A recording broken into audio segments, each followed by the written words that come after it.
soy Luis Raffagelli. Actualmente trabajo como juez en la Cámara del Trabajo, Cámara Nacional de Apelaciones del Trabajo, con sede en la Ciudad Autónoma de Buenos Aires. Tengo una experiencia previa a ingresar a la magistratura como abogado litigante y hace 8 años que soy juez de apelaciones en Buenos Aires. Mi perfil no es puramente académico, o sea, no soy un puro por cruz académico, sino que tengo más que nada un perfil de, ya sea como abogado o como magistrado, vinculado al conflicto. Un perfil de persona que o propone el conflicto o resuelve el conflicto.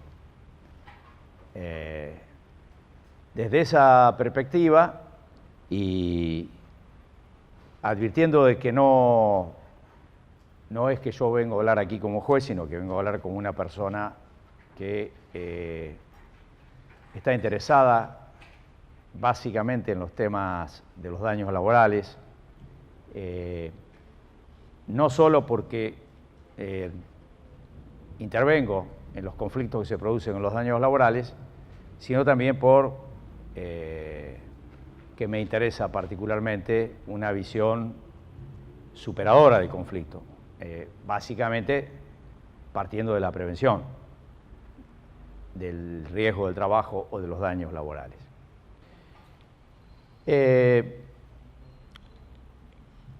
Una segunda advertencia.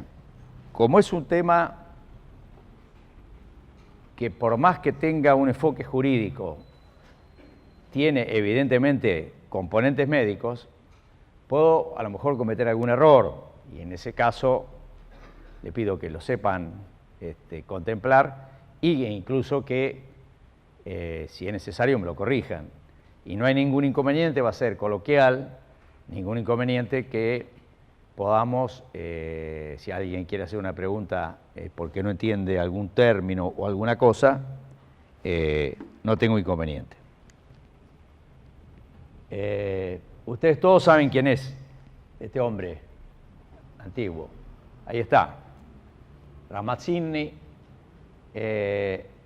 hace 304 años ya fue uno de los primeros médicos del trabajo reconocidos. Habrá habido otros seguramente, pero cuando el trabajo comenzaba a ser un hecho social y en los albores del capitalismo. O sea que el médico que pudo ocuparse de los problemas que generaba el trabajo industrial, básicamente, ¿no? Pero no solo el trabajo industrial. A mí particularmente siempre me ha llamado la atención la visión de Deleuze.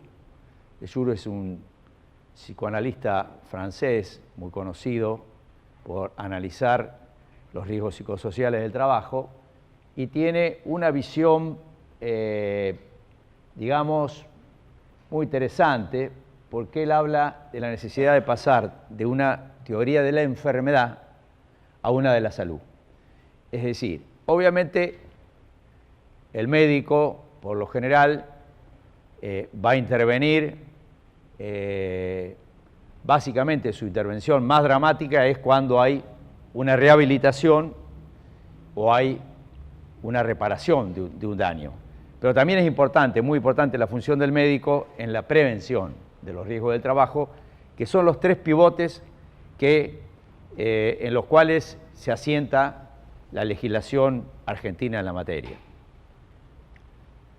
Fíjense que él dice: los médicos del trabajo siempre se han hecho cargo de las cuestiones de salud en el mundo del trabajo y defienden la legitimidad de la racionalidad subjetiva para pasar de lo que decía, de la teoría de la enfermedad a la teoría de la salud. Me parece una visión interesante. El jurista y, digamos, desde la abogacía hay otra visión. Hay que decir que el médico tiene un rol central, que es a través del informe pericial.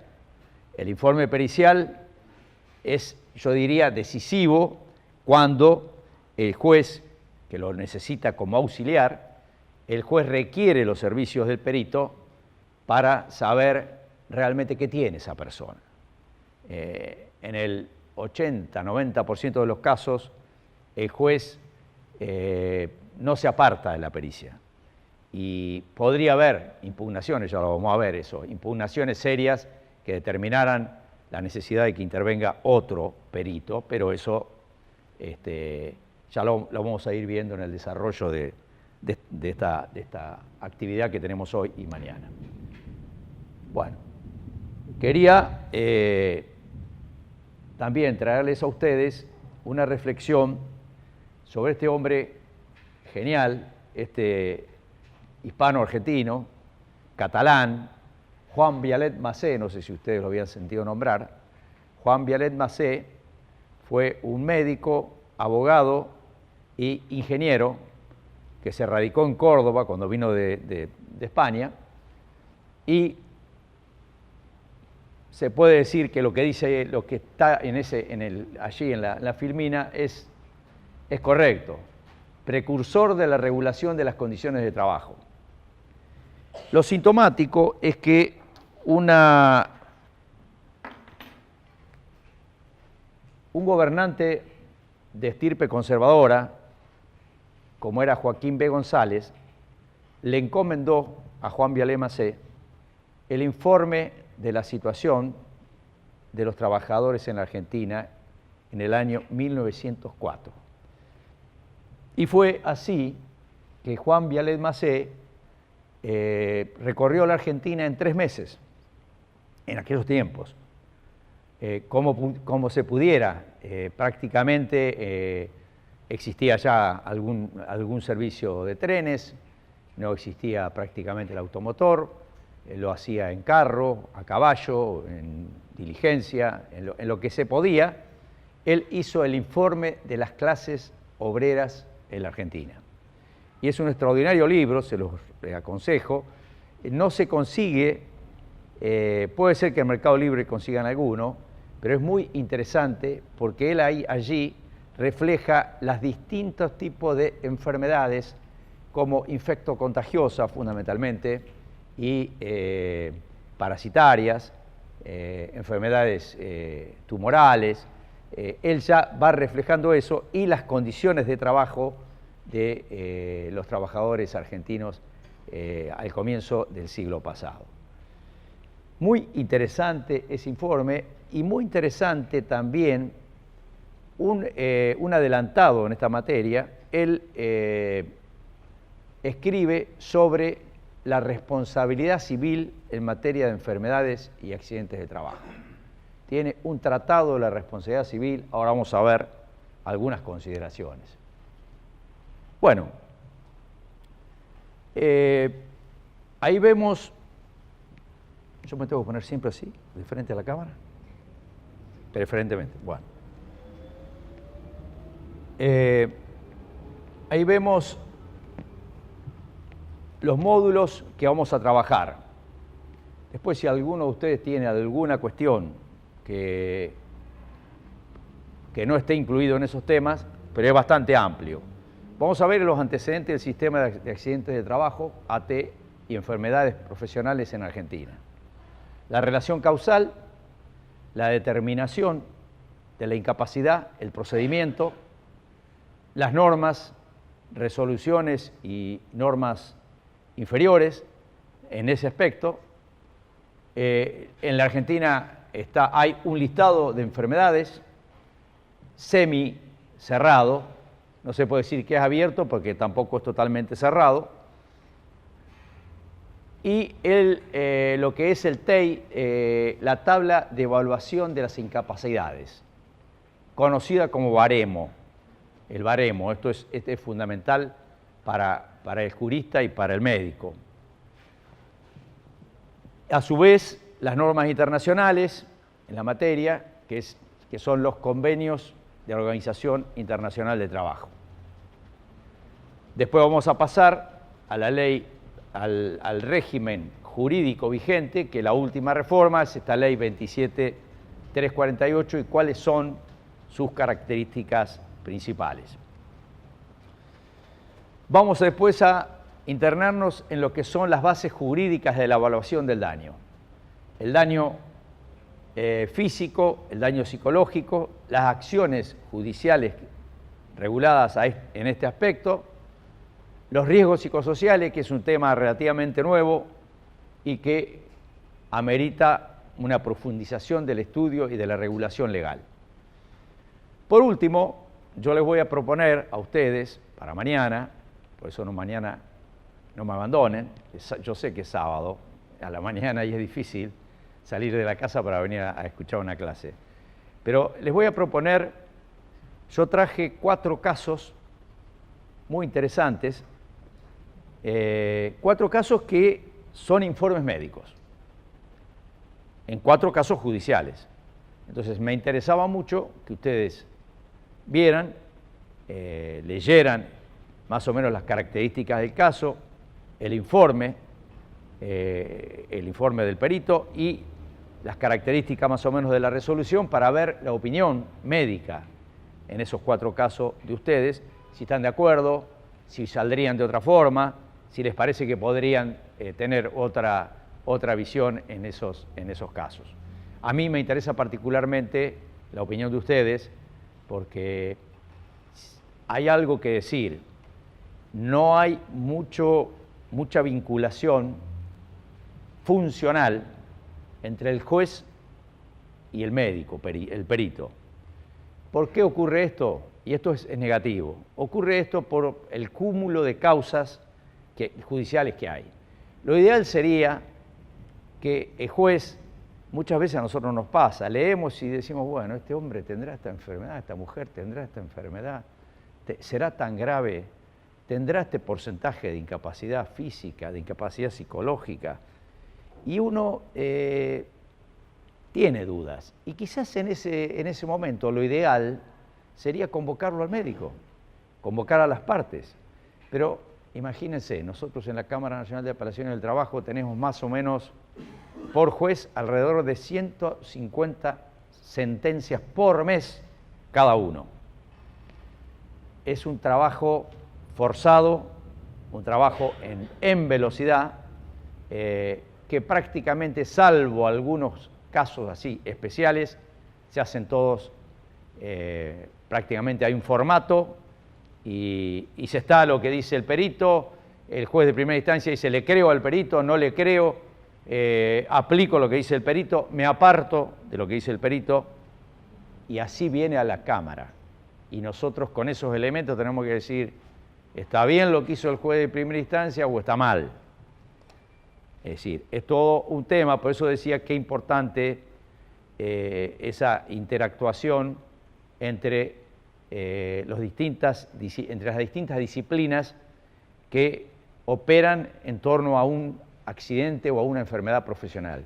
Y me parece una de las más importantes, sin desmerecer a las demás, en este punto de la reparación, es la del juez, la del abogado con el médico y el psicólogo, porque el psicólogo forma parte importante del informe que hace al daño psíquico, ya lo vamos a ver.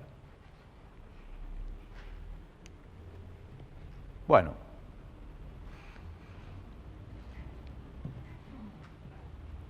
para ubicarnos, vamos a ir más o menos de lo general a lo particular. En el mundo, hoy, ante la sobrecarga de trabajo,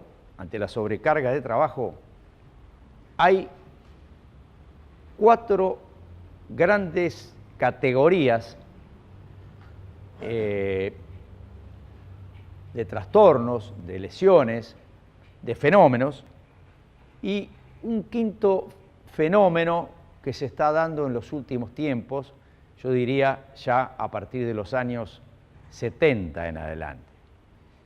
Está clarísimo que los trastornos musculoesqueléticos afectan no solo a los trabajadores industriales y a los que tienen trabajo manual, afectan también a quienes trabajan con trabajadores de oficina, trabajadores intelectuales, también se ven afectados por este tipo de trastornos. El segundo aspecto es el síndrome del burnout, el síndrome del estar quemado, que tiene que ver con la sobrecarga de trabajo, pero un poco más.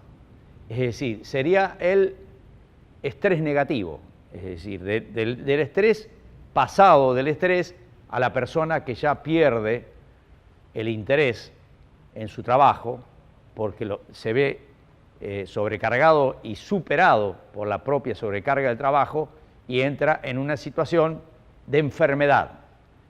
Lo que hay que determinar si esa enfermedad, esa lesión, ese malestar que puede tener esa persona tiene un nexo de causalidad total o parcial con el trabajo. Y este es una difícil tarea. Una difícil tarea cuando se produce el hecho. Es más fácil desde la tarea de la prevención, mucho más fácil desde la tarea de la prevención. La muerte súbita es un tema que en japonés sería el karoshi. La muerte súbita está dada exclusivamente por la cantidad del trabajo. Es decir, la muerte súbita se da incluso en personas muy jóvenes que trabajan más de 60 horas semanales. Por ejemplo, se han dado casos de personas con menos de 30 años que han sufrido muerte súbita. Y es un fenómeno que se ve mucho en Japón, donde el trabajo es una adicción. Acá en la Argentina o en América Latina quizás no se podría dar tanto porque tenemos otro problema, que es la falta de trabajo, la informalidad. Entonces, de repente no tenemos ese problema, tenemos otro tipo de problema. Pero quizás este tipo, el karoshi, es más un fenómeno de los países muy desarrollados, muy avanzados, donde hay una demanda. También ocurre en China. Y el consumo de drogas, que es el otro aspecto, el consumo de drogas que no solo son el consumo inconveniente de drogas, sino también de alcohol y otras adicciones, se da fundamentalmente por la gran exigencia que le determina a una persona en relación de trabajo tener que cumplir determinados resultados y no poderlos cumplir. Eso genera la adicción fundamentalmente a las drogas en el trabajo y que trae consecuencias tremendas en la salud. Los suicidios, bueno, hay muchos casos en Japón, en China es uno de los casos que más se da, y también en Francia. En Francia tienen dos ejemplos tremendos, que es Telecom y el Correo de Francia, donde Telecom tiene más de 60 suicidios y el Correo francés tiene más de 70. Y hoy está planteado, ya en el 2019 se va a dar la audiencia, es decir, avanzó ese juicio, donde una central sindical de Francia y un sindicato que se llama SUD y la CGT de Francia han demandado a la empresa y ese proceso, que fue muy largo, está ahora va a llegar a los tribunales e inclusive está planteado la posibilidad de incorporarlo en el estatuto legal como enfermedad profesional. Yo siempre digo que, digamos, las condiciones tremendas de exigencias de trabajo determinan que una persona frente a una exigencia que no la puede cumplir, como también pasaba en Renault de Francia, puede entrar en una situación, digamos, en una situación de desesperación personal que la lleve a esa terrible decisión. Y hay varios casos, están incluso individualizados todos los casos y los procesos judiciales, con declaraciones de los familiares, de la esposa, de los hijos, de los compañeros de trabajo, sobre personas que probablemente con algunas características personales, quizás algunos o algunas soportan la presión y otros no la soportan. Esto es una cuestión propia de los riesgos psicosociales. Bueno, ese es más o menos el gran panorama que hoy se da en este mundo global de la característica del trabajo. Frente a eso, el otro elemento a tener en cuenta, muy preocupante, es el avance tremendo, el avance a gran velocidad de las nuevas tecnologías de la información y de la inteligencia artificial. Frente a lo cual, poder dar respuesta a eso es muy difícil que pueda ser una respuesta inmediata de la sociedad mundial.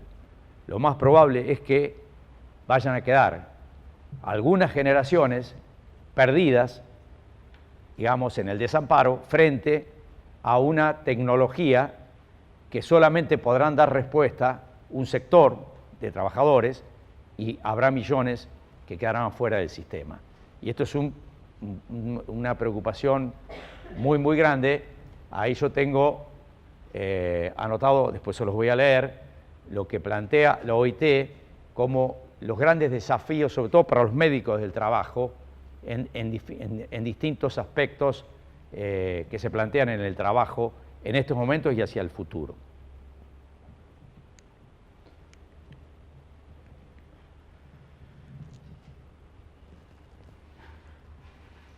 Bueno, la OIT,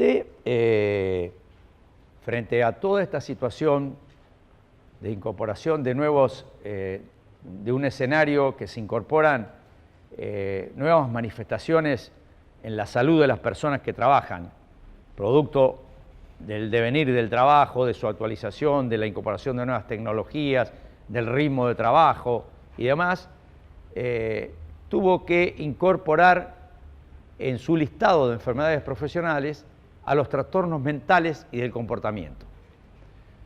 El estrés postraumático, obviamente, de un hecho grave que modifica la habitualidad de una persona, la vida de una persona, automáticamente eso genera un estresor porque le modifica su cotidianeidad y es una situación novedosa, de nuevo, que produce estrés, además del daño físico, el daño psíquico.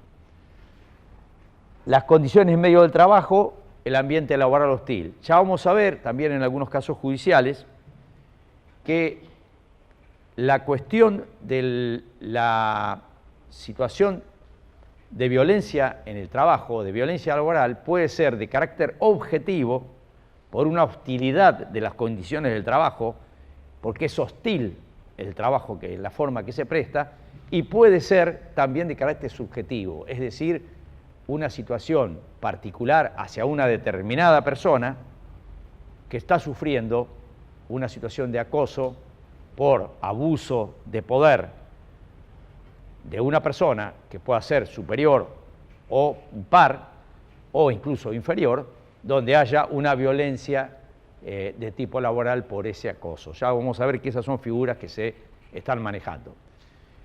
También incorporó la OIT el burnout, síndrome del quemado, y en el listado de enfermedades profesionales hay 3 países de América del Sur que están más avanzados que nosotros, que han incorporado este tipo de fenómenos a la legislación, como Chile, Brasil y Colombia, y han designado actividades expuestas al riesgo, como son los docentes, bomberos y trabajadores de la salud.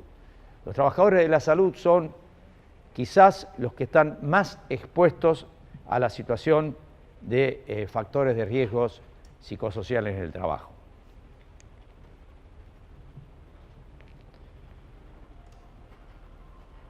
Bueno, vamos a ir viendo ahora algunos datos de la realidad argentina en estos momentos. Les dije que veníamos de lo general a lo particular.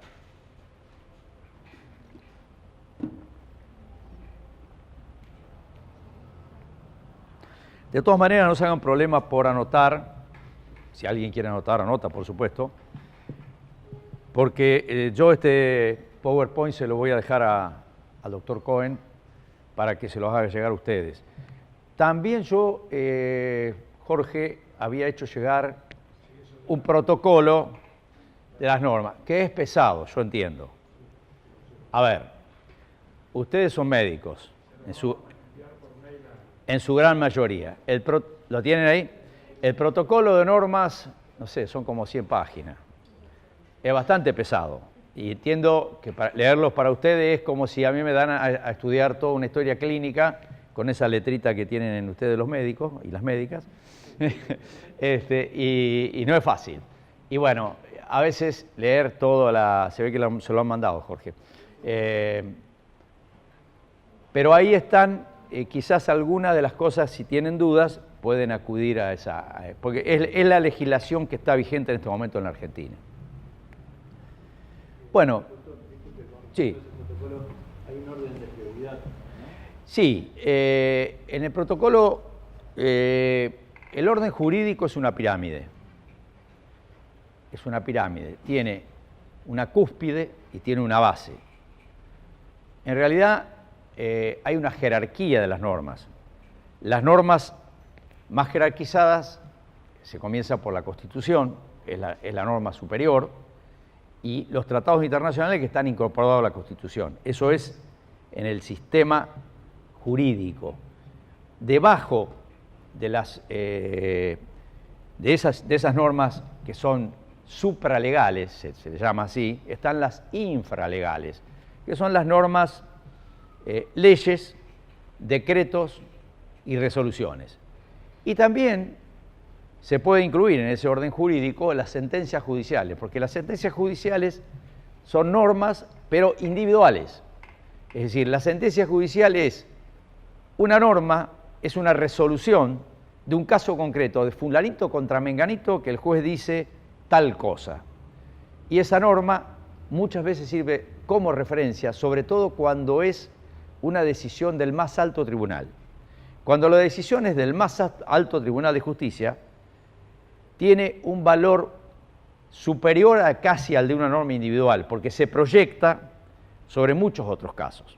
Y ahí yo pongo de ejemplo un caso, el famoso caso Expósito, que es de junio del 2016, donde la Corte definió una forma de liquidar las prestaciones dinerarias de la Ley de Riesgo del Trabajo que tiene una proyección muy grande, muy grande, sobre el conjunto de reclamos de las personas en situación de accidente o enfermedades laborales, y que implicó en la práctica una transferencia de ingresos millonaria, fenomenal, a favor de las aseguradoras de riesgo del trabajo en contra de las víctimas, porque hasta ese momento la jurisprudencia mayoritaria del país tenía una interpretación favorable, más amplia al derecho de las víctimas, que tenía que ver con la actualización del crédito, con la actualización de la prestación, y que determinaba una prestación que al momento de cobrarlo a la víctima era una prestación actualizada. Pues bien, en la prestación propiamente dicho, la Corte dijo que eso no era actualizable y que sí se actualizaban los importes mínimos y las sumas fijas que establece la Ley de Riesgo del Trabajo. Vamos a ver entonces que en el año 2017 tenemos 580.000 casos notificados, 4.8% del universo de trabajadores formales de la Argentina. Las incapacidades reconocidas en ese año, de los casos, son 37.117 casos, es decir, el 6,45%. Un tanto menor, bastante menor, a las reconocidas en el año 2014, que había ascendido al 9,15%. De los casos notificados, el 93,55% no se reconoció incapacidad laboral. Estos son datos objetivos emanados de la Superintendencia de Riesgo del Trabajo. Lo que allí se dice es que hay 10 millones de trabajadores asegurados, trabajadores formales, trabajadores reconocidos, trabajadores con, como dicen los brasileños, con libreta, es decir, trabajadores con recibo. Pero ustedes saben que hay casi 40% de trabajadores no reconocidos en la Argentina, con los cuales se presenta un universo de 4 millones de trabajos que no sabemos qué pasa, y donde podríamos presumir que la misma proporción que se da para los trabajadores formales podría replicarse con los informales en cuanto a accidentes y enfermedades. Pero lo cierto es que de esa franja no tenemos información. Fíjense este detalle interesante. Las enfermedades profesionales son el 2,22% del total de los casos notificados. En el nivel mundial, informado por la OIT, es del 33,83%. Es decir, la cantidad de enfermedades laborales informadas mundialmente es casi el 34% de los casos. Y aquí una conclusión: o nosotros somos unos fenómenos en materia de prevención y solamente tenemos un 2% de enfermedades laborales, o hay una subregistración fenomenal de casos sin notificar. Esto incluso también ha bajado. El porcentaje de 2014 era del 3,72%. Los accidentes del trabajo denunciados son el 67,23%, o sea, de los 580.000 casos notificados, el 67% son accidentes del trabajo. Accidentes del trabajo que pueden ser por el hecho o en ocasión del trabajo o en el trayecto. En el ambiente jurídico se utiliza un latinazgo, in itinere, pero es impropio, porque in itinere es una expresión que, si bien lo usan muchos jueces y muchos abogados, lo correcto es decir accidente en el trayecto, porque es la terminología que usa la OIT en su convenio 155, que ya vamos a ver. Fíjense, accidentes en el trayecto, 140.000 casos, el 24,13%. Este es un tema que está bastante discutido por parte del empresariado, porque ellos dicen, bueno, esto, ¿por qué tenemos que hacernos cargo nosotros si es un accidente en el trayecto? Nosotros no tenemos ninguna responsabilidad. Bueno, esto es una cuestión que tiene una larga discusión en la jurisprudencia argentina y en la historia legislativa argentina. Allá por los años 50, todavía no estaba reconocido en la legislación, hubo un plenario de la Cámara Nacional de Apelaciones del Trabajo. La Cámara Nacional de Apelaciones del Trabajo, a la que yo pertenezco, se creó en el año 44. En el año 57 sacó un plenario que se llamó plenario Guardia, era el caso, donde los jueces de ese momento dijeron: la persona que sale de su casa y va para el trabajo, o sale del trabajo y vuelve a su casa, está vinculada al trabajo y por tanto ese tramo forma parte también del trabajo y debe ser protegido por la ley respectiva. En fin, esto en materia de otra reflexión que podemos hacer. Si tenemos un verdadero sistema de seguridad social que protege las contingencias del trabajo, no habría ningún tipo de discusión. Lo que pasa es que en la Argentina tenemos una cosa que no es ni un régimen de seguridad social, ni tampoco es un régimen propiamente privado de reparación de daños del trabajo. Lo que hay en la Argentina es un sistema de aseguramiento obligatorio para el empresario de los riesgos del trabajo. Es obligatorio estar adherido a una aseguradora de riesgo del trabajo O, de lo contrario, si es una empresa muy grande, tiene que tener un autoseguro, un régimen de autoseguro, que es lo que contempla la ley. Bueno, los reingresos, llamados reingresos o reagravaciones, son bastante importantes en esta proporción. Fíjense que las reagravaciones son 3 veces más mayores que las enfermedades, las reagravaciones. Estamos en el 6,29. Les decía, el total de trabajadores registrados en la Argentina son 11,9 millones, el 66% de la población económicamente activa, y ahí tenemos que solo el 45,2% de los trabajadores formales encuestados cubiertos por el RT. Este es un dato confuso, porque si se dice que están asegurados los 10 millones, ese dato no está claro en la información de la Superintendencia de Riesgo del Trabajo, por cuanto si son trabajadores formales tendrían que estar todos protegidos. No podría estar una empresa tener 100 trabajadores y tener 50 solamente con una RT. El aumento de la mortalidad. El modelo económico que está en curso ha registrado un aumento de la mortalidad en minería, finanzas, electricidad y transporte. En 2017 hubo 743 casos de mortalidad contra 709 de 2016. En el caso de los accidentes del trabajo, en el trayecto hubo también un aumento de la mortalidad. En cuanto a la accidentabilidad en general, hubo una disminución. Hubo un 4,6% de disminución, hubo 580.000 casos, como le dije, en el 2017, contra 608.422 en el 2016. Ahora bien, uno se pregunta, ¿por qué disminuyó?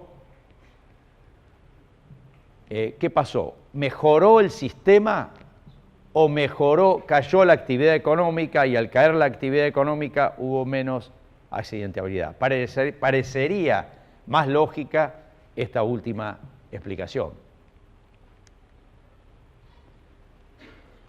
Fíjense este dato interesante, también lo da la propia SRT.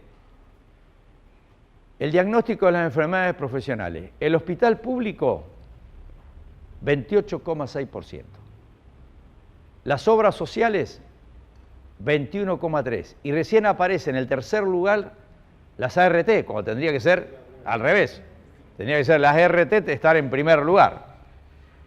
Los exámenes periódicos, 16,9%. Esto es un tema muy importante. Yo ahí creo que se las acompañé, si no, la pueden bajar de internet. La resolución 37/2010 es la que establece claramente cómo son las obligaciones del examen preocupacional, el examen periódico y el examen postocupacional. Y el examen periódico tiene una gran importancia jurídica porque es el único que es obligatorio y obligación de la aseguradora. Con lo cual, si no hay en una enfermedad, si no hay examen periódico y no hay examen preocupacional, no hay forma que la RT no pueda ser condenada a pagar no solo la prestación, sino también la reparación integral, la vía civil, que ya después vamos a explicar. Bueno, ahí también se incluye un dato de medicina privada, y fíjense este dato dramático, comisiones médicas, solo el 0,2% de los diagnósticos de las enfermedades profesionales. La pregunta, ¿eso demuestra la eficacia del sistema? Pareciera que no, ¿no? Los casos no cubiertos. Trabajadores informales, como dije hoy, 4,01 millones, 34,2%. Probabilidad de 192.000 casos fuera del sistema.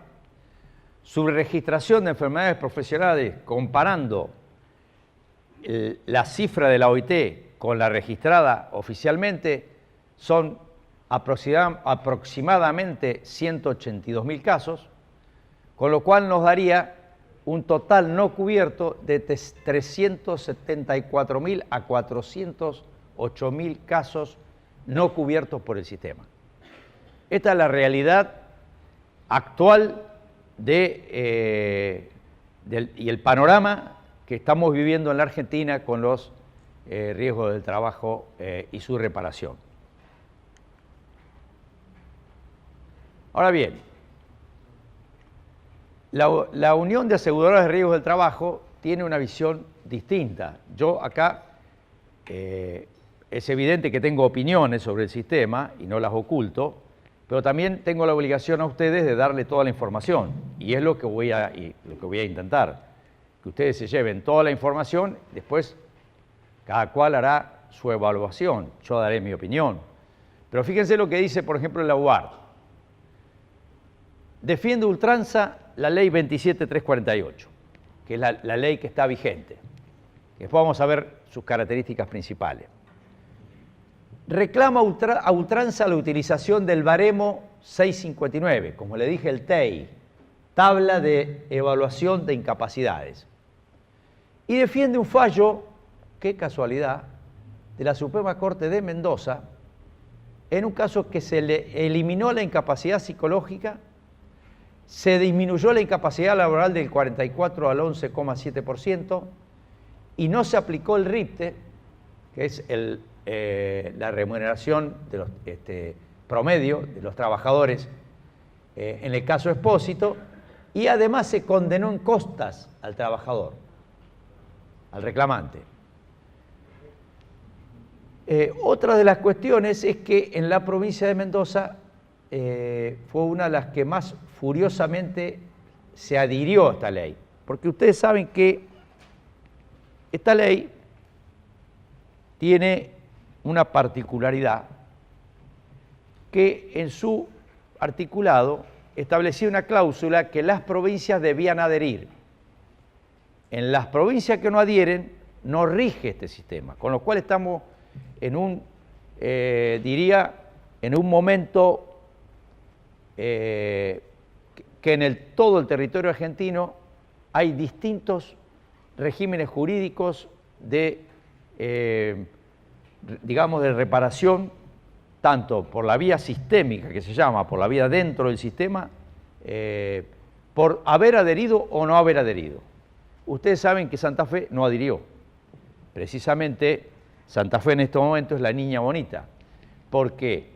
Porque en este momento del total de los trabajadores que son amparados por el régimen de riesgo del trabajo, el 83% estaría cubierto por esta ley, o sea, con la adhesión de 15 provincias, que fue muy importante, por ejemplo, la de Provincia de Buenos Aires.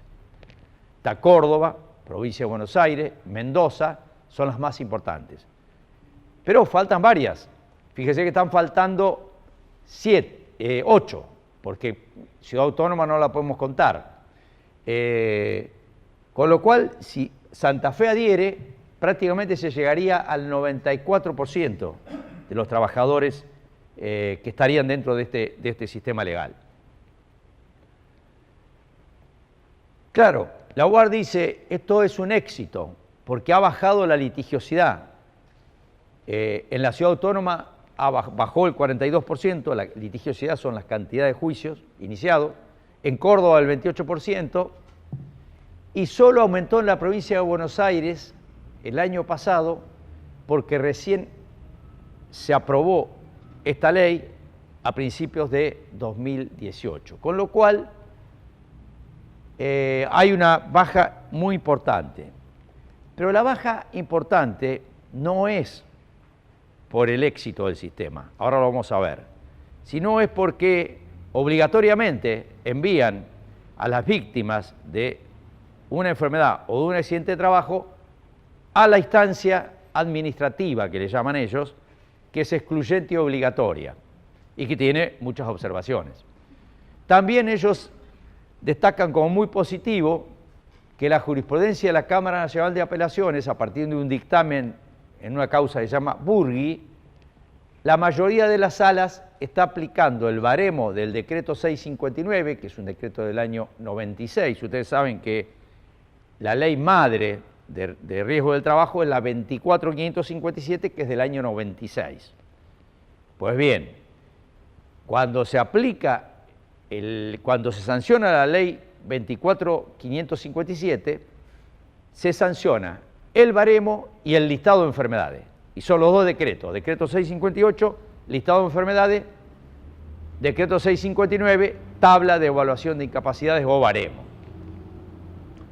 Lo que dice la UAR es que a ellos les faltaría, para un cierre virtuoso, le faltaría el cuerpo médico pericial. Hace pocos días me llamó un periodista de Clarín, preguntándome qué opinaba de ese reclamo de la aseguradora de riesgo del trabajo.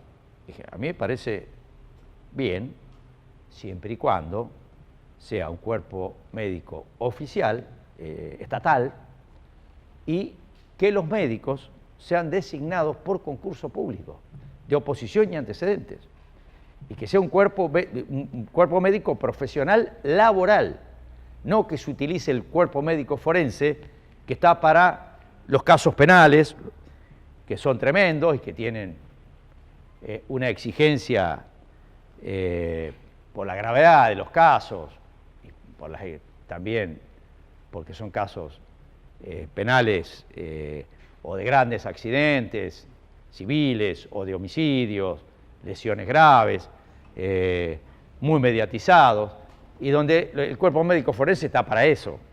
Cuando nosotros le mandamos al cuerpo médico forense de la Justicia Nacional un caso,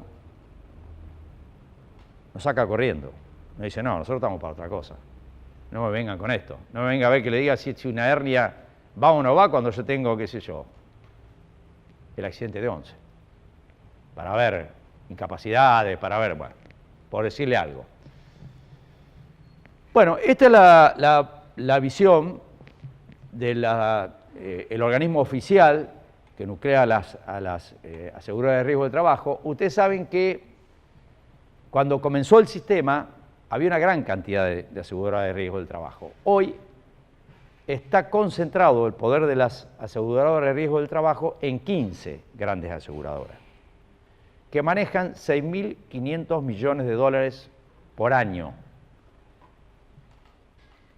Claro, uno dice, es un mercado de capitales importante, que ese mercado, quizás, por eso acá faltó discusión en la sociedad, tendría que haberse incorporado, así como se estatizaron las AFJP, tendrían que haberse estatizado, esta es mi opinión particular, el sistema de reparación, rehabilitación y de prevención de los riesgos del trabajo. Con lo cual, con un sistema eficiente, funciona bastante bien en Uruguay, funciona en Brasil, funciona en otros países, en España, en Italia, por ejemplo, funciona muy bien, pero ¿qué pasa? En Italia está previsto la acción penal por negligencias en los riesgos de la salud, del trabajo. Entonces, claro, el miedo no es onzo. Si yo no incorporo las reglas de higiene y de salud y seguridad en el trabajo, en la empresa, y puedo ir preso. Entonces, eso más o menos funciona. Y se saca el elemento lucro de lo que es el funcionamiento del sistema de riesgo de trabajo, que no es una cuestión menor.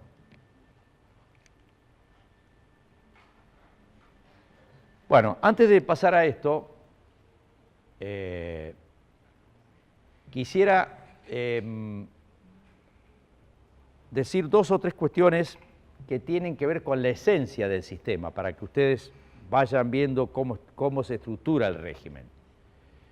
Argentina, precisamente por Vialema C, lo que le mostré, este señor, este genio que dejó tanto, Vialema C decía, él defendía por ejemplo, él comentaba la legislación, ya en 1904, comentaba el sistema de Francia, de Alemania, de Italia y de España. Y decía, el mejor sistema es el de Italia en ese momento, porque tiene un seguro obligatorio, pero a su vez tiene la posibilidad del reclamo civil. Fíjense, en aquella época. Entonces, él decía que cualquier enfermedad o accidente, cualquier lesión que la trabajadora o el trabajador tuviera vinculado con el trabajo, se hacía presumir la responsabilidad del empresario. Y tenía que ver con la responsabilidad objetiva y la teoría del riesgo profesional de quien tiene una empresa. Tiene que asumir ese riesgo y, por tanto, tiene que adoptar las medidas para garantizar la salud.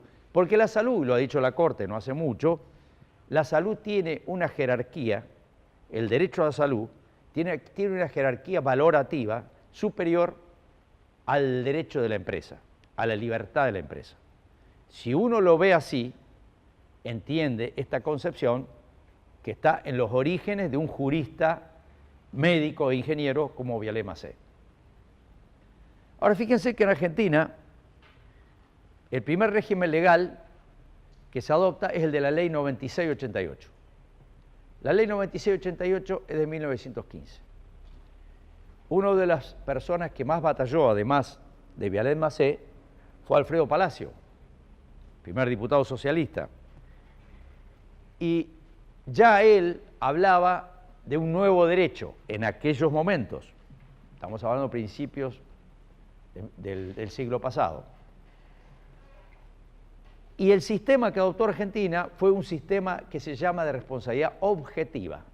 Es decir, acá no nos interesa si hay culpa de alguien. Lo que interesa es que si hay un accidente o una enfermedad, hay una responsabilidad de la persona que tiene esa empresa. Y si no le gusta, que no la tenga. Pero esa persona, esa empresa que tiene ese emprendimiento y llama a gente para trabajar, tiene que asumir los riesgos y tiene que repararlos objetivamente, independientemente que tenga o no tenga culpa. Por supuesto, si tiene culpa y aún más, si hay dolo, el dolo ustedes saben que la diferencia entre la culpa y el dolo es la intencionalidad y la culpa es la negligencia. Por supuesto que nadie va a tener una intencionalidad de mandar a un empleado o una empleada que tenga un accidente, pero puede haber un dolo eventual. El dolo eventual es cuando es tan grave la negligencia que esa persona pudo haberse representado la posibilidad de que ocurriera la consecuencia del hecho. Este es el tema. Entonces quería decir rápidamente que Argentina adoptó ese sistema que viene del sistema francés. Los franceses fueron los que ya a fines del siglo XIX, principios del XX, ya tenían en su sistema de Código Civil la responsabilidad objetiva. Eso funcionó durante muchísimos años. Fíjense que la primera reforma de la Ley 9688 ocurre durante la década de los 90, la década de los 90. Prácticamente en el año 91 es cuando se sanciona la Ley 24018, que es la que reforma la 9688 y comienza ya una nueva tendencia en el análisis de los riesgos del trabajo. Esa ley fue una ley sabia. ¿Por qué se dice, o sea, fue muy atacada y se dice que fracasó? En realidad no fue que fracasó por el sistema legal, fracasó por la inflación, porque no tenía contemplado un sistema de actualización automática de las indemnizaciones y eso determinaba que la persona que tenía un accidente cuando cobraba había perdido el 100 o 150 o 200%, y eso generaba juicios de actualización y que era de nunca terminar. Entonces, en sí la ley era buena, lo que no funcionó no funcionó por el sistema económico. Bueno, entonces les decía, la ley ya yendo al actual régimen, que es la 24.557, es una ley que básicamente su objetivo fue flexibilizar y bajar el costo de las indemnizaciones, que la ley no la llama así, sino que habla de prestaciones. Ley 24.557. Por supuesto que fue tan grave la baja de las indemnizaciones que fue generando reacciones de todo el panorama judicial argentino. Y esta ley fue declarada inconstitucional por la nueva Corte del año 2004. Hay un caso famoso, caso Aquino, que es el que estableció la inconstitucionalidad que impedía que la víctima de un accidente o enfermedad fuera con una acción judicial basada en el Código Civil. ¿Por qué la víctima se fugaba del sistema? Porque la indemnización era muy baja, porque la indemnización era absolutamente insuficiente. Eso era lo que determinaba una fuga del sistema. Pues bien, hubo distintas reformas, una reforma en el año 2001, decreto 1278, ahí se los puse en el protocolo. Hubo una reforma en el año 2009, el decreto 1694, que fue el que eliminó los topes, porque la ley tenía topes, o sea, no se podía cobrar más de determinada plata. Año 2009 se eliminan los topes y se establecen pisos. Posteriormente, como seguía el desorden, en el año 2012 se sanciona la ley 26773, que fue una ley, ese fue, digamos, un pacto que se hizo entre el gobierno de ese momento con la Unión Industrial Argentina para sacar del medio a las empresas. Y se logró eso, porque se actualizaron las prestaciones en forma bastante interesante, se eliminaron los juicios civiles y quedaron prácticamente en el centro de la escena las aseguradoras como demandadas. Con lo cual, las aseguradoras, desde el año 2012, comenzaron una tarea de zapa muy importante, perdónenme la expresión, una tarea para llegar a un régimen legal que las sacara también a ellas del escenario de reclamo. Porque es más interesante tener 6.500 millones de dólares en LEVAX o en LETEX que tener que pagar las reparaciones inmediatamente.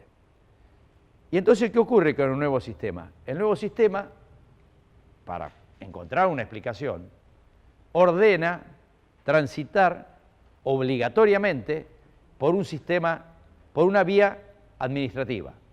Es decir, les obliga a las víctimas a salir de la justicia.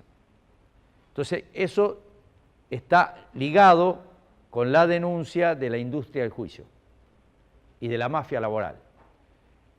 Que yo podría reconocerles a ustedes que puede existir un porcentaje de bolseros, como nosotros lo llamamos en el ambiente judicial, que hay un sector de abogados que por ahí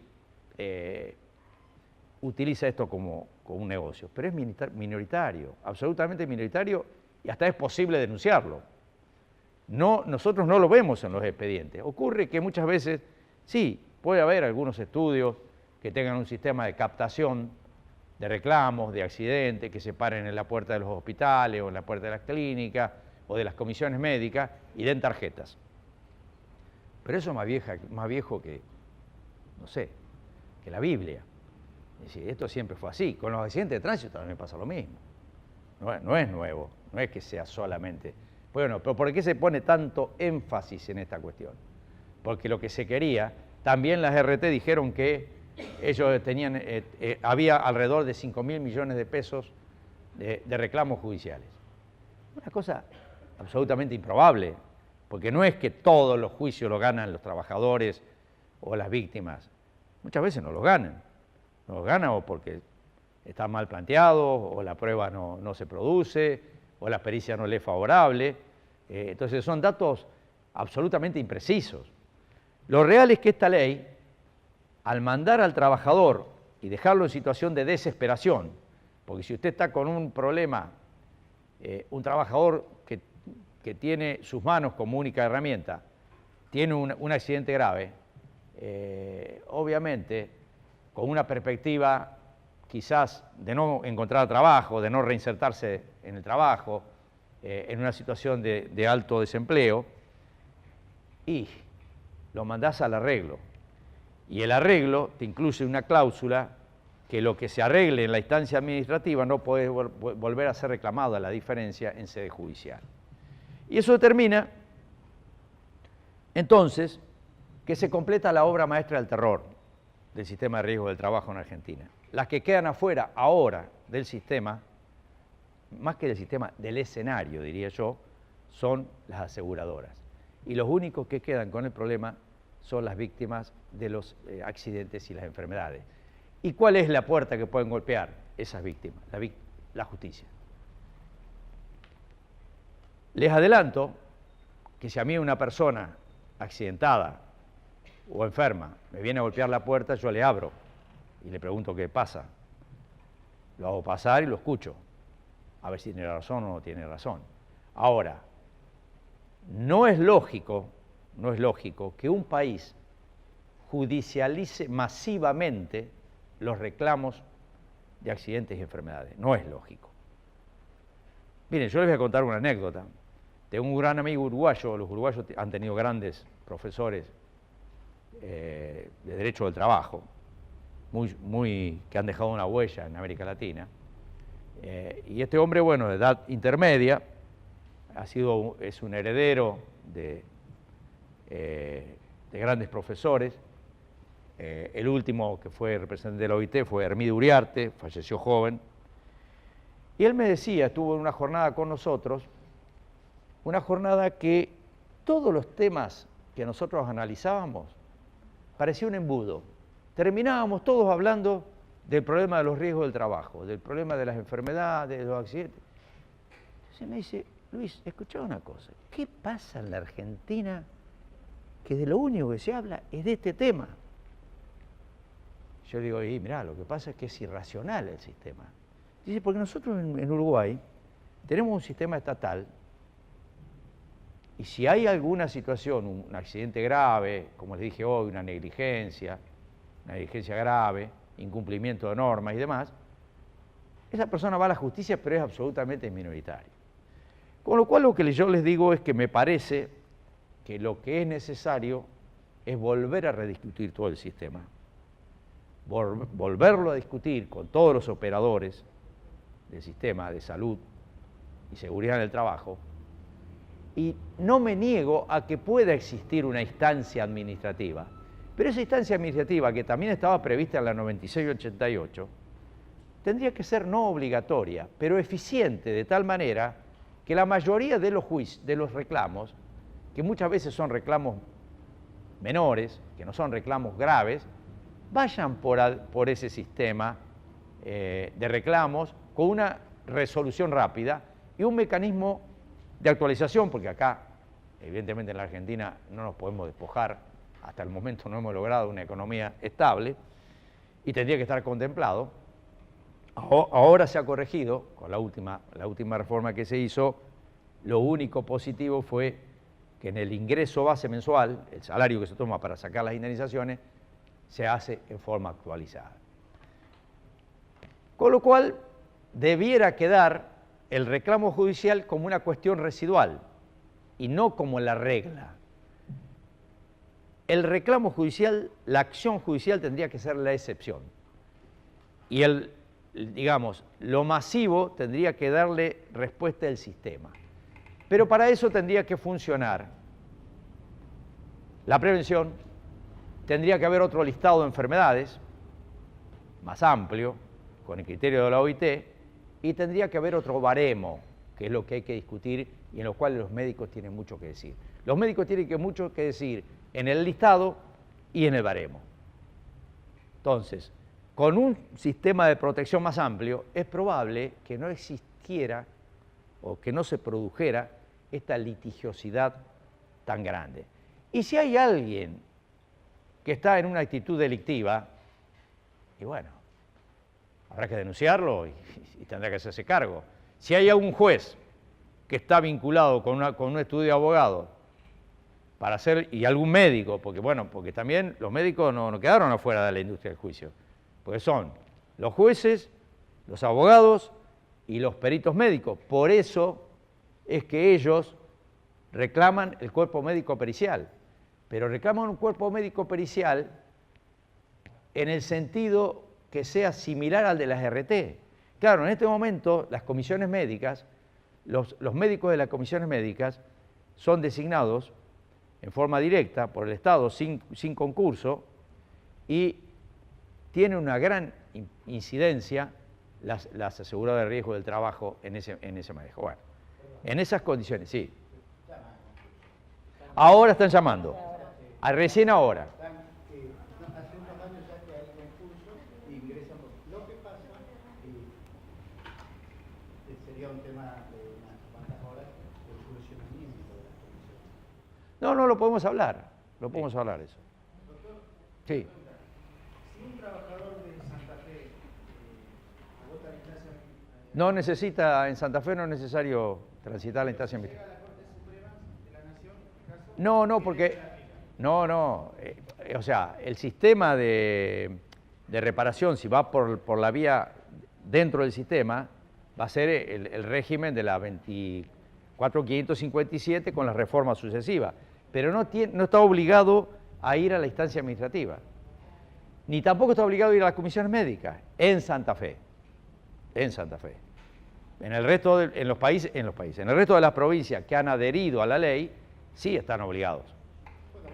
Si en el caso de Santa Fe agota la instancia dentro de la provincia y llega a la Corte Suprema ¿qué ley le aplica para la ley? No, en Santa Fe primero puede llegar a la Corte Suprema por otra razón, pero no porque el hecho de que haya o no transitado, porque no está obligado, el trabajador que sufre un accidente o una enfermedad en Santa Fe, no está obligado a ir a la instancia administrativa. Puede ir directamente a tribunales. Pero no funciona el sistema. Claro. O sea, a ver, ahí también tenemos un vacío. Un cuello de botella, sí. No funciona. Tienen un médico con suerte, un empleado administrativo y nada más. ¿Y quién le va a homologar los acuerdos? No, los abogados fueron nombrados, están así, pero no funcionan. No funcionan. Bueno, entonces no, claro. Sí, puede ser que en Paraná, puede ser que funcione en Paraná la comisión. Ni siquiera en Paraná. Se modificó el edificio de la Comisión Médica 8 y se abrió para hacer digamos, el sistema de homologación, pero ya lleva un año modificado. 1 año y medio. La ley esta ley se aprobó en marzo, se sancionó en marzo del 2017. Sí, pero lo que pasa es que en sentido anterior recién 6 meses después. 6 meses después, exacto. Sí, sabía porque tengo amigos ahí, jueces de Entre Ríos, y bueno, me comentaron. Bueno, ese más o menos es el panorama legal. Después, tampoco los quiero enloquecer a ustedes porque les confieso que yo hace más de 23 años que estoy lidiando con esto y todos los días me despierto con una obsesión, digo, uy, esto no, esta resolución, apareció este decreto, esta modificación, este fallo que interpreta una resolución, que interpreta una ley, y la verdad que es muy cansador. No, es imposible que funcione racionalmente un sistema así. Es decir, evidentemente es necesario rediscutir el sistema. Pero bueno, mientras tanto, tenemos que conocerlo al sistema.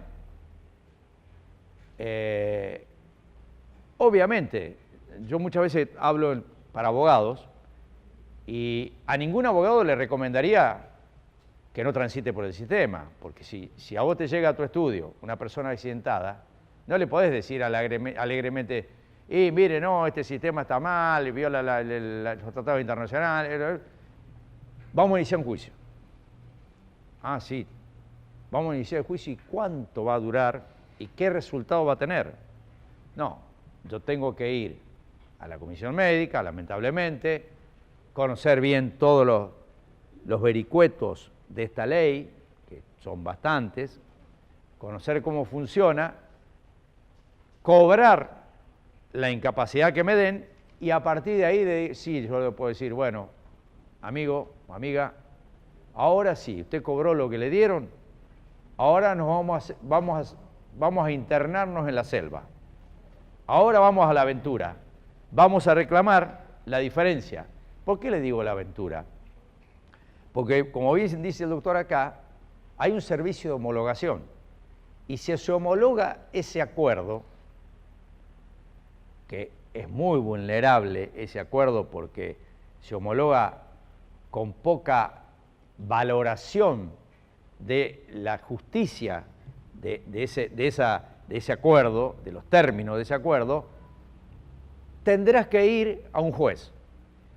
Y el juez le puede decir, y bueno, sí, la verdad que tiene razón, a usted le dieron el 20%, pero tiene el 30%, o le dieron un ingreso base que tiene lo no remunerativo no se lo incluyeron, o no le incluyeron los premios, o no le incluyeron los viáticos.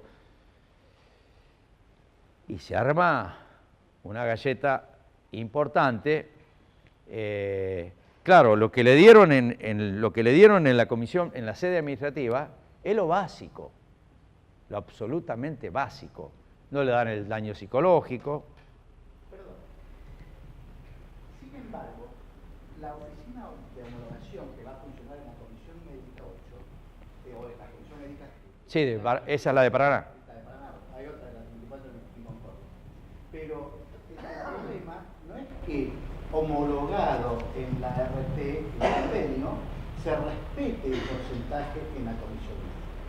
Y ahí hay un problema. No, pero la homologación no es en la RT, la homologación es en la comisión. Pero sí, ya sé que es, pero lo que pasa es que ha habido un previo paso con una determinación de una capacidad X en la RT. Se firma ahí Sí. las partes. Sí. Dice que si están de acuerdo, el 17% de incapacidad, el 17%. Cuando se va a homologar a la comisión médica, del expediente, ¿qué pasa?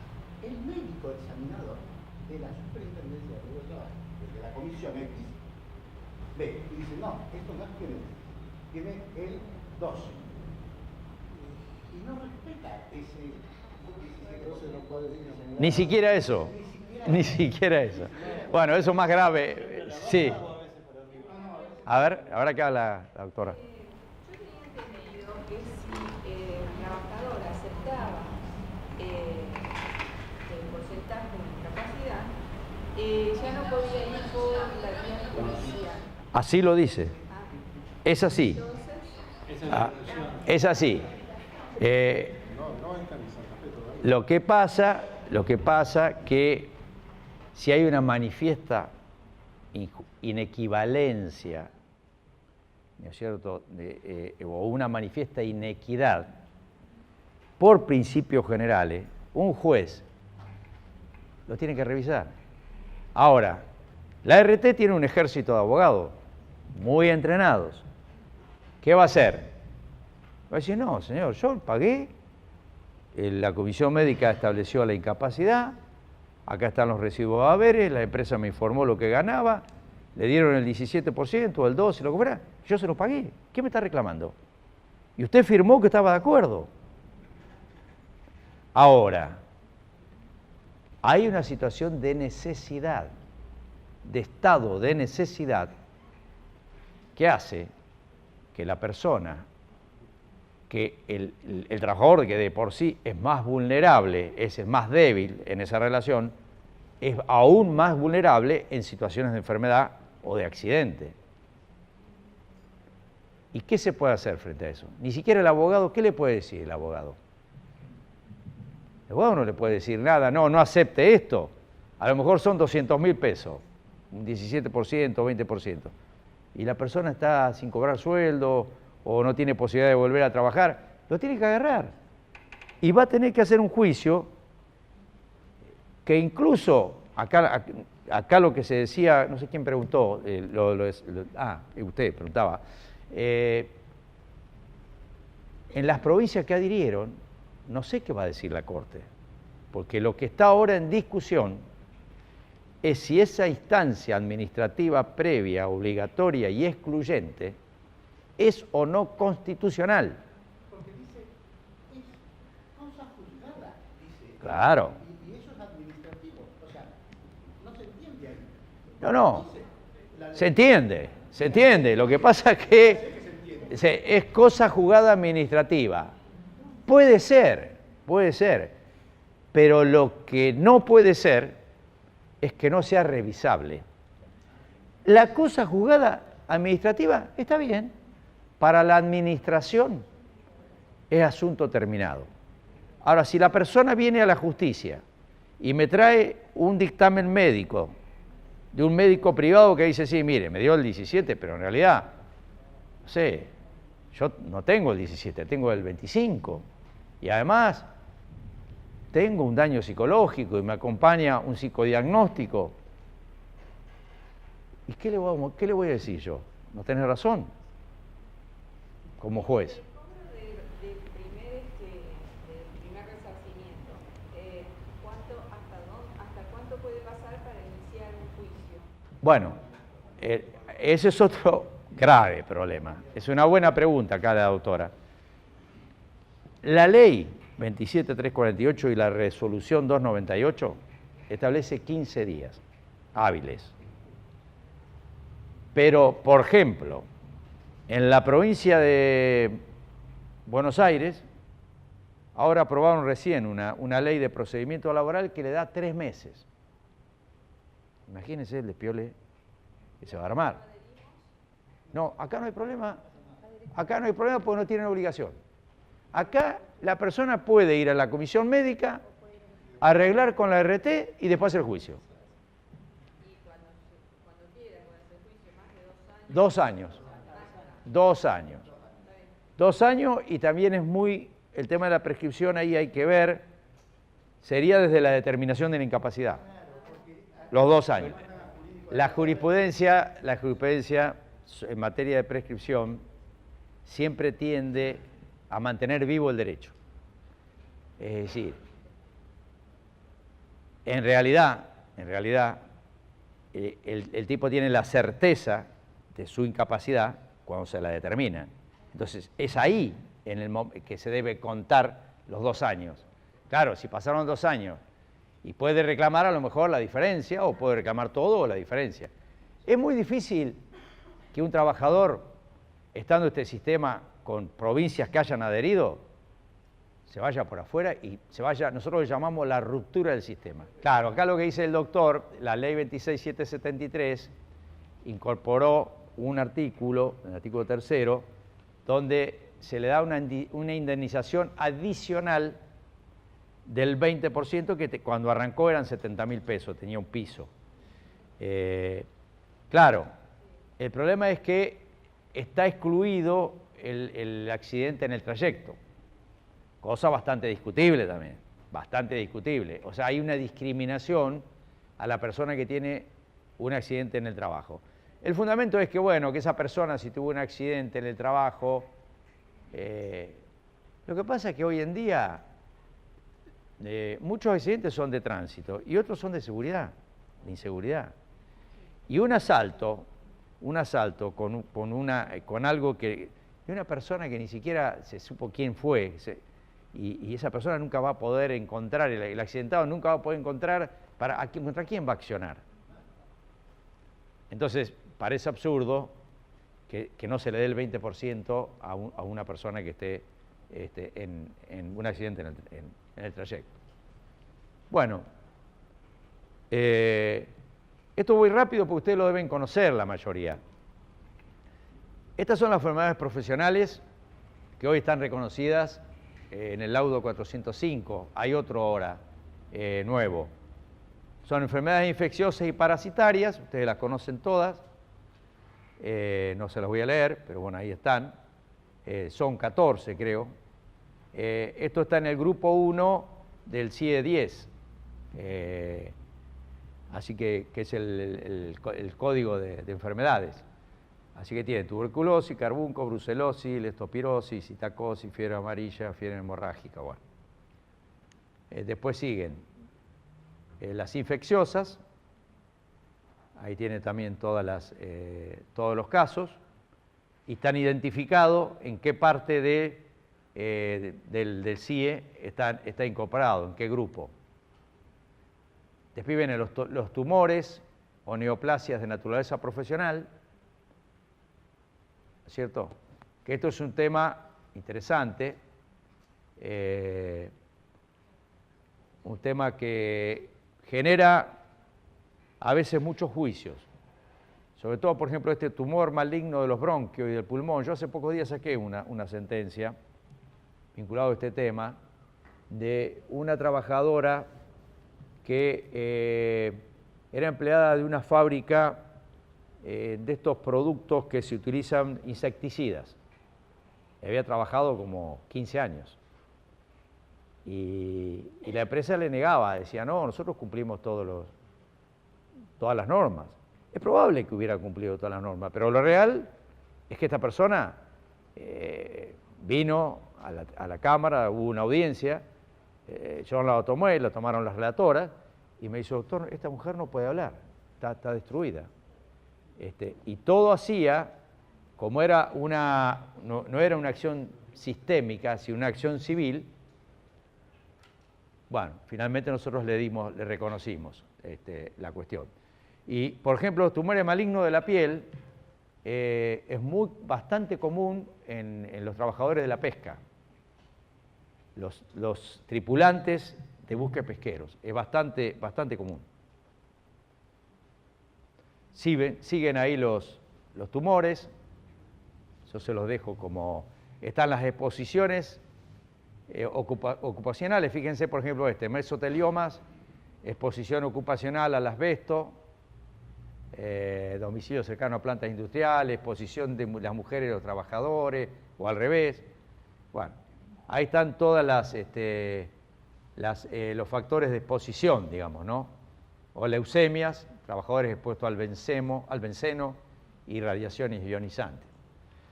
Yo acá les hago una pregunta a ustedes, para el grupo de trabajo. ¿Qué otros tumores malignos incluirían en el listado de enfermedades profesionales?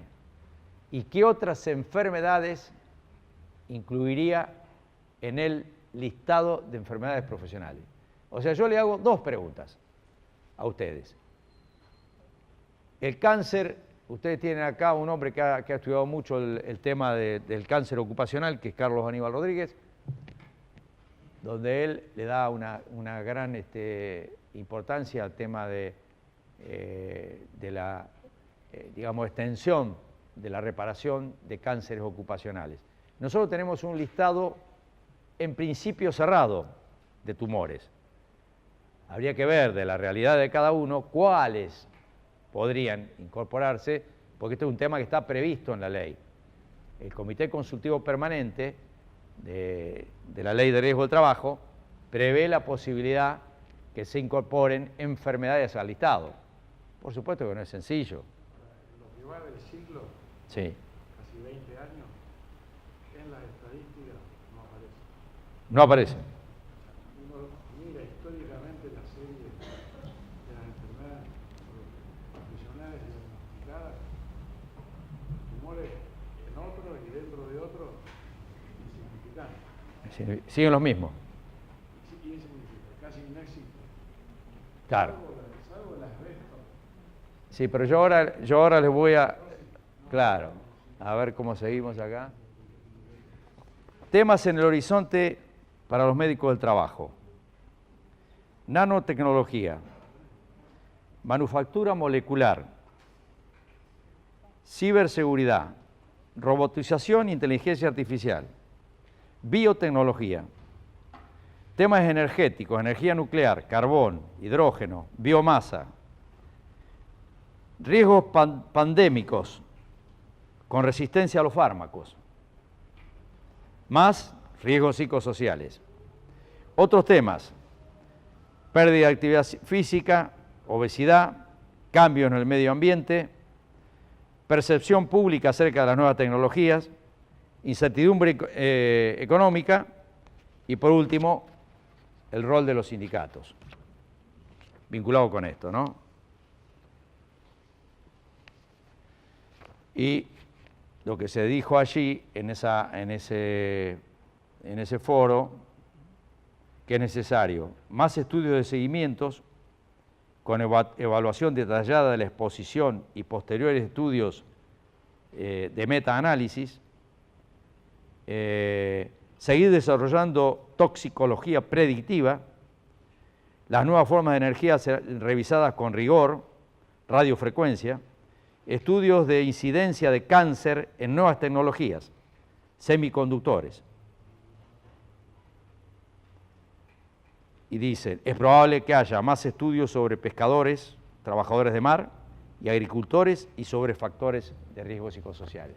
Son, digamos, temas que están a estudiar.